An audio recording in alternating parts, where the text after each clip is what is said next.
Assalomu alaykum.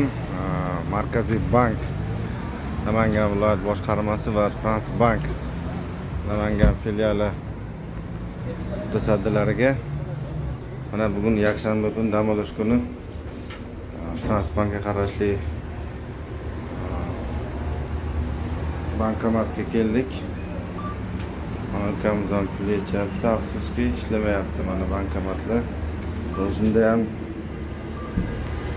bank kartam orqali buyruq komanda berganimda amaliyotni amalga oshirib bo'lmaydi degan javob oldim. Mana ko'rib turganingizdek mana ukamiz ham foydalanyapti. Afsuski pul yo'q. Mana amaliyotni yakunlashning imkoni bo'lmagan deyishyapti. Mana ukamiz ham mana sarson. Bugun mana hozir 5 minutning ichida 10 dan ortiq fuqarolar sarson mana bu yerda Transbank Taxtako'prik yonidagi shoxobcha Markaziy bank mutasaddilaridan bir amaliy javob kutamiz.